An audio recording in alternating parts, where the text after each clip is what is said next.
നമ്മുടെ ലൈഫിലോട്ട് പുതിയ പുതിയ മാറ്റങ്ങൾ കൊണ്ടുവരാൻ നല്ലതായിരിക്കുമല്ലേ. അങ്ങനെയുള്ള ലൈഫിൽ ഞാൻ കൊണ്ടുവന്ന മാറ്റമാണ് ഈ പുസ്തകങ്ങളെന്ന് പറയുന്നത്, ഈ വായന എന്ന് പറയുന്നത്. മുന്നേ വായിച്ചിട്ടില്ലെന്നല്ലോ, മുന്നേ വായിച്ചിട്ടുണ്ട്. അത് പ്രതിലിപി എന്നൊരു ആപ്പിലാട്ടോ വായിക്കാറുള്ളത്. പക്ഷെ അതിനകത്ത് തന്നെ ഏറ്റവും കൂടുതൽ ഇതാക്കിയൊരു കഥയുണ്ട്, അനുരുദ്ധ എന്ന് പറഞ്ഞൊരു കഥ. അത് വായിക്കുമ്പോൾ എൻ്റെ കണ്ണ് നിറഞ്ഞിട്ടുണ്ടായിരുന്നു കേട്ടോ, ആദ്യത്തെ 2-3 പേജ് വായിക്കുമ്പോഴത്തേക്കും.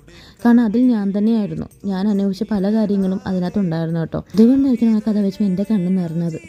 അതെൻ്റെ ചേച്ചിത്ത് പറഞ്ഞിട്ടുണ്ടായിരുന്നു കേട്ടോ. എൻ്റെ ചേച്ചി പറഞ്ഞാൽ ചിലപ്പം അത് നിൻ്റെ ലൈഫുമായിട്ട് ഇതുണ്ടായതിനായിരിക്കും നിനക്ക് അങ്ങനെ തോന്നിയതെന്ന്.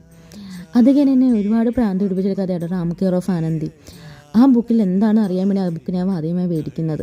വായിച്ചു തുടങ്ങിയപ്പോഴാണ് മനസ്സിലായത് ഈ ബുക്ക് വായന എന്ന് പറയുന്നത് കുറച്ച് നേരം നമ്മൾ ഈ ഫോണൊക്കെ ഒന്ന് മാറ്റി വെച്ച് ഈ ബുക്കിൻ്റെ പിന്നാലെ തന്നെയായിരിക്കും നമ്മൾ.